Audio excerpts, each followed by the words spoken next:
Në këtë kuadër, kam urdhëruar strukturat e specializuara, veçanërisht ato të hetimit krimit kibernetik, që të vijojnë me intensitet të lartë veprimet procedurale për identifikimin e autorëve dhe personave që qëndrojnë pas kësaj veprimtarie, gjurmimin e infrastrukturës teknike të përdorur, analizimin e lidhjeve ndërmjet llogarive, evidentimin e mënyrës së organizimit, sigurimin dhe administrimin e provave digjitale, si dhe në bashkëpunim me platformat online dhe partnerët ndërkombëtar në përputhje me legjislacionin fuqi. Materialet procedurale për këtë rast do t'i referohen prokurorisë rrethit gjyqësor, pasi nga të dhënat e administruara ekzistojnë dyshime për element të veprave penale në fushën e krimeve kompjuterike, si dhe dëmtim të interesave ekonomike dhe reputacionit tyre. Dua të bëj qartë se çdo person që do të rezultojë i përfshirë në këtë aktivitet kundërligjshëm, pavarësisht vendodhjes së tij, do të përballet me forcën e ligjit. Në emër të policisë shtetit, ju bëj thirrje administratorëve të hoteleve, restoranteve apo subjekteve tjera turistike dhe tregtare që kanë konstatuar raste të ngjashme, të paraqesin kallëzim pranë strukturave tona të hetimit krimit kibernetik dhe të ruajnë çdo provë materiale elektronike që mund t'i shërbejë hetimit. Të nderuar qytetarë, dua të theksoj se krahas këtij hetimi specifik, Policia e Shtetit ka vijuar me intensitet të plot dhe të lartë zbatimin e planit të masave për sezonin turistik dhe garantimin e tij në të gjithë vendet. Strukturat tona janë në terren çdo ditë për parandalimin dhe goditjen e kriminalitetit në të gjitha format e tij, parandalimin dhe zgjidhjen e konflikteve, luftën kundër narkotikëve, trafiqeve të palishme, identifikimin dhe arrestimin e autorëve të zjarreve, parandalimin e kultivimit të kanabisit dhe shpërndarjes drogave, kapjen e personave në kërkim kombëtar dhe ndërkombëtar, goditjen e krimeve disore, lojrave të fatit dhe armbajtjes paleje dhe krimeve të tjera ndërkufitare. Një prioritet i rëndësishëm është rritja e sigurisë rrugore përmes monitorimeve të shumta në akset kryesore dhe zona turistike, duke përdorur mjete inteligjente dhe dronë, me qëllim parandalimin e aksidenteve dhe garantimin e një qarkullimi sa më të sigurt dhe të rrjedhshëm pavarësisht fluksit gjithnjë në rritje.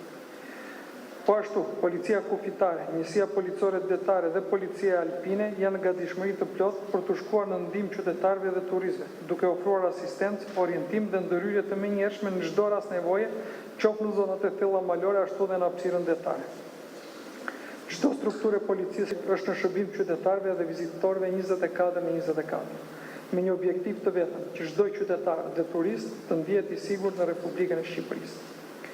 Shqipëria është një vend i sigurt dhe mikpritës. Ne do të vijojmë të përmbushim me vendosmëri detyrën tonë kushtetuese për mbrojtjen e jetës, pronës, rendit publik dhe interesit të vendit në bashkëpunim të ngushtë me qytetarët, bizneset, institucionet dhe partnerët tonë ndërkombëtar. Ju faleminderit dhe i hapur për pyetjet që do bëni. Zoti Ida Besar, Bajraktari nga televizioni Klan News, gjatë 24 orëve të fundit nga mediat në Maqedoninë e Veriut ka patur raportime për pengimin e disa personave të kalimit të tyre në kufi, në kufirin me ne, të cilët kanë qenë në shoqërinë edhe të disa deputetëve të partive politike, pra shqiptar, në Maqedoninë e Veriut. Ka patur ndonjë mall nga ana juaj apo si qëndron e vërteta? Faleminderit për pyetjen. Policia e Shtetit dhe Policia Kufitare është garant i zbatimit të ligjit dhe për këtë arsye dije në pikën kufitare të qaftanës janë paraqitur 4 shtetat me qëllim për të kaluar në kufi. 3 prej tyre dispononin edhe pasaporta diplomatike dhe u është bërë me dije që ata mund vazhdonin udhëtimin dhe të ecin, por një person i shoqëruar së bashku me ta, i cili kishte pengesa të lishme në kufi, nuk ka mundur të udhëtojë drejt Republikës së Shqipërisë. Në këtë kuadër, të 4 personat nuk kanë pranuar që të vazhdojnë, pra dhe 3 tjerë nuk kanë pranuar të vazhdojnë udhëtimin dhe janë kthyer për në Maqedoninë e Veriut. Prandaj nuk është rast që është i veçuar apo izoluar, kjo është puna për vite policisë kufitare. Ne zakonisht mesatarisht në vit, për gjatë vitit 2025, kemi kthyer dhe persona tjerë në 625 raste. Edhe gjatë këtij 6 mujorit parë kemi të evidentuar dhe të kthyer persona në 425 raste të tjera, kështu që kjo është një punë e përditshme dhe nuk ka ndonjë vend për panik apo të thuash që policia nuk ka qenë prezent dhe për të kryer detyrën e saj.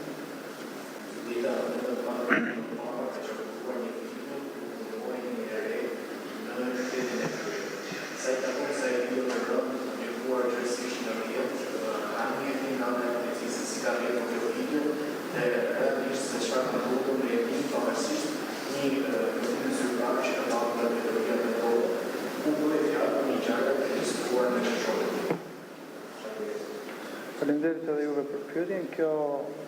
video që është transmetuar në rrjetet sociale dhe në platformat e tjera është vërtet një video e rëndë, ku shiten disa të mitura që kryenin veprime dhunshme ndaj një personi tjetër, dhe për këtë arsye që në datë 9 qershor policia ka kryer veprimet procedurale dhe ka referuar rastin në prokurori. Më pas, gjatë veprimeve hetimore që janë zhvilluar në vazhdimsi së bashku me prokurorin, ka